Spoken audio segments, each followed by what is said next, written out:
আপুনি বাৰু ভাল বেতনেৰে সৈতে এটা চৰকাৰী স্থায়ী চাকৰি বিচাৰি আছে নেকি? হয়, আপুনি যদি গ্ৰেজুৱেট তেতিয়াহ'লে এটা স্থায়ী চাকৰি আপোনাৰ বাবে লৈ আহিছোঁ। হয়, 23,500 টকা প্ৰতি মাহে যাৰ দৰমহা আছে, এই চাকৰিটো আপোনাৰ বাবে। এয়া আপোনাৰ বাবে এটা সোণালী সুযোগ। বন্ধুসকল, পুনৰবাৰ স্বাগতম জনাইছোঁ আমাৰ এনিনিয়াৰ জব পৰ্টেল ইউটিউব চেনেলৰ মাজলৈ। হয় বন্ধুসকল, আপোনাৰ কেৰিয়াৰ আমি ইয়াতেই আৰম্ভ কৰাই। বন্ধুসকল, ব্যক্তিগত আৰু চৰকাৰী চাকৰিৰ বিশেষ তথ্যসমূহ সহজ আৰু শুদ্ধ ভাষাত আপুনি ইয়াত অতি সহজতে লাভ কৰিব। আমি আপোনালোকক সকলোবোৰ তথ্য এই চেনেলৰ মাজেদি জনাবলৈ চেষ্টা কৰিম। বন্ধুসকল, আজি আমি লৈ আহিছোঁ OICL এছিষ্টেণ্ট ৰিক্ৰুইটমেণ্ট 25। হয়, OICL এছিষ্টেণ্ট ৰিক্ৰুইটমেণ্ট 25ৰ বতৰা। খালী পদৰ সংখ্যা হৈছে 500টা। এতিয়াই আবেদন কৰক বন্ধুসকল। বন্ধুসকল, আজিৰ ভিডিঅ'টোৰ বিষয় হৈছে অৰিয়েণ্টেল ইঞ্চুৰেঞ্চ কোম্পানী লিমিটেডৰ অৰ্থাৎ OICL 2025 বৰ্ষৰ এছিষ্টেণ্ট নিয়োগ। 500টা খালী পদ উপলব্ধ।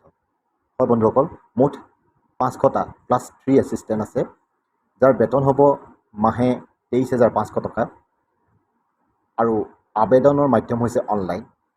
চাকৰিৰ স্থান ভাৰতৰ সকলো ৰাজ্য আৰু ইতিমধ্যে 2 আগষ্টৰ পৰা আবেদন প্ৰক্ৰিয়া আৰম্ভ হৈছে আৰু 17 আগষ্ট 2025 পৰ্যন্ত এই আবেদন প্ৰক্ৰিয়া চলি থাকিব।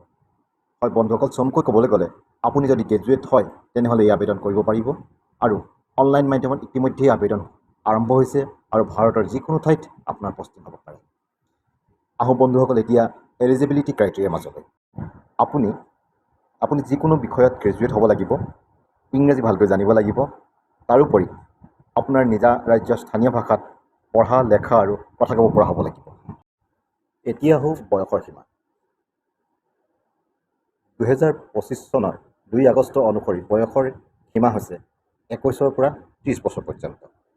কিন্তু ভয় নকৰিব বন্ধুসকল, সংৰক্ষিত শ্ৰেণী, PWBD আৰু এক্স ছাৰ্ভিচমেনৰ বাবে বয়সত বিশেষ ৰেহাই আছে।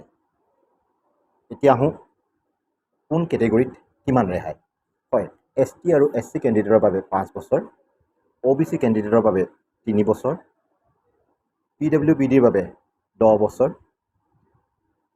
আৰু এক্স ছাৰ্ভিচমেনৰ বাবে তেওঁ চাকৰি কৰা বয়স অৰ্থাৎ তেওঁ যিমান বছৰ চাকৰি কৰিব লগত তেওঁ 3 বছৰ ৰেহাই পাব।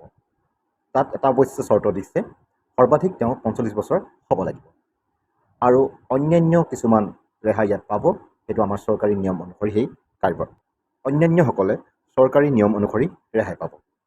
বন্ধুসকল, এতিয়া আহোঁ ছিলেকশ্যন প্ৰক্ৰিয়াটো কেনেধৰণৰ। ছিলেকশ্যন আপোনাৰ প্ৰথম হ'ব tyre 1 prelims exam, tyre 2 mains exam, তাৰপিছতেই ভাষা পৰীক্ষা যিটো বাধ্যতামূলক। হয়, ছিলেকশ্যন প্ৰচেছটোত আমি ভালদৰে সহজ আৰু স্পষ্টভাৱে বুজি চাওঁ আহকচোন।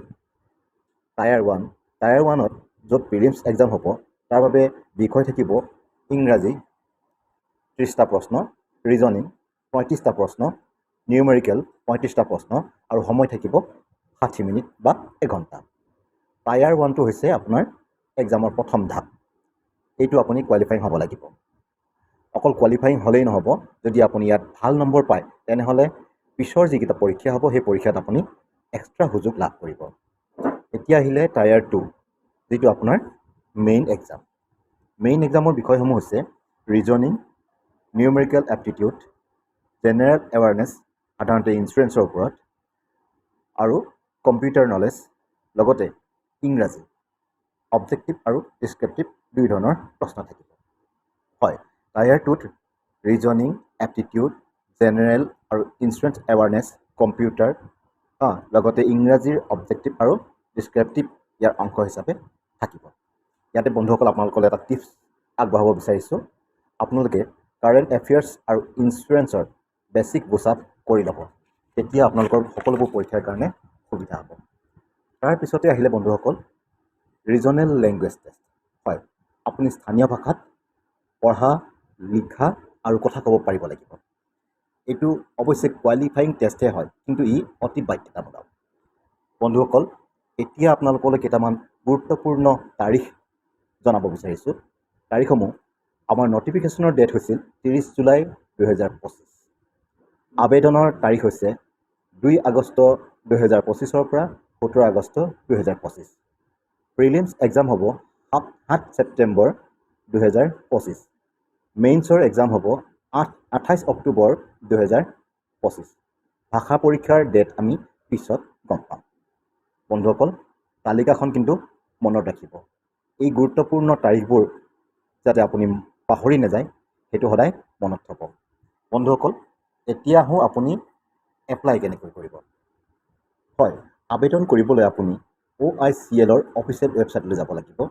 অফিচিয়েল ৱেবছাইটলৈ গৈ তাত আপোনাৰ ডিটেইলছ অৰ্থাৎ ডকুমেণ্টছসমূহ, আপোনাৰ নাম, জন্মৰ তাৰিখ, আপোনাৰ গ্ৰেজুৱেশ্যন বা অন্যান্য যিবোৰ শিক্ষাগত অৰ্হতা তাত যিবোৰ বিচাৰিব সকলোবোৰ আপুনি তাত পূৰণ কৰিব লাগিব। পূৰণ কৰাৰ পিছত আপুনি ডকুমেণ্ট আপলোড কৰিব লাগিব।